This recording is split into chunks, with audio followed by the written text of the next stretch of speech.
ഒരു പാസിൽ പോയിട്ട് ഒരു തീരുമാനം തിരുത്തണം എന്നുണ്ടെങ്കിൽ എന്തായിരിക്കും ചെയ്യുക? വിവാഹം കഴിക്കേണ്ടായിരുന്നു എന്നുള്ളത് ഉണ്ടായിരുന്നു, അത് ഒഴിവാക്കി പോയി, നമ്മളെ ഒഴിവാക്കി പോയി. അപ്പോൾ അന്ന് കണ്ട ടൈമിൽ അത് വേണ്ട വെച്ചാൽ അന്ന് തന്നെ വേണ്ട വെച്ചാൽ കുറച്ചുകൂടി ബെറ്റർ ആയിരുന്നു. വെച്ചതാണ് ഏറ്റവും വലിയ, അതാണ് ഞാൻ നോക്കുന്നത്. ചേച്ചി നമസ്കാരം, പേരെങ്ങനെയായിരുന്നു? അരുണ.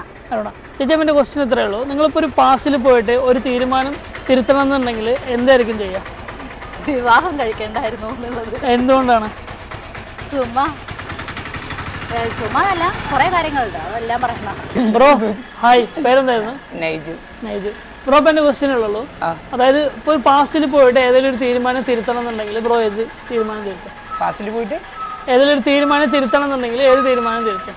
അല്ലെങ്കിൽ അങ്ങനെ ചെയ്യേണ്ടിയിരുന്നില്ല എന്ന് അങ്ങനെ പാസിൽ എന്തെങ്കിലും തീരുമാനം നമുക്ക് റിഗ്രറ്റ് ചെയ്യണ ഒരു അതെ, റിഗ്രറ്റ് ചെയ്യുന്ന ഓക്കെ.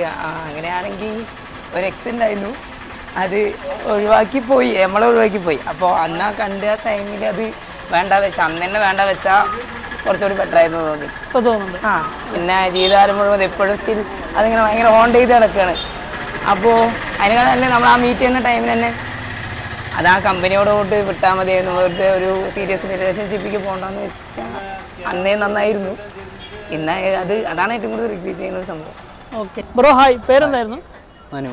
മനു അല്ലേ? അപ്പോൾ മനു പാസ്റ്റിൽ പോയിട്ടൊരു തീരുമാനം തിരുത്തണം അവസരം കിട്ടിയാൽ ഏത് തീരുമാനമായിരിക്കും തിരുത്താം? പാസ്റ്റിൽ പോയി തിരുത്താം അങ്ങനെയൊക്കെ പറഞ്ഞു കഴിഞ്ഞപ്പോൾ എന്താ പറയുക, ഞാൻ ജനിച്ചതാണ് ഏറ്റവും വലിയ, അതാണ് ഞാൻ നോക്കുന്നത്. അതാണ് തിരുത്താൻ നോക്കുന്നത്. ജനിക്കാണ്ടിരിക്കുകയായിരുന്നു, അല്ല ഇപ്പോൾ ഇങ്ങനെ ഒന്നും ഇരിക്കേണ്ട അവസ്ഥയില്ല. എന്തായാലും ജനിച്ചു പോയില്ലേ, ഇനിയിപ്പോൾ ജീവിക്കാൻ നിവൃത്തിയില്ലല്ലോ. അതെ.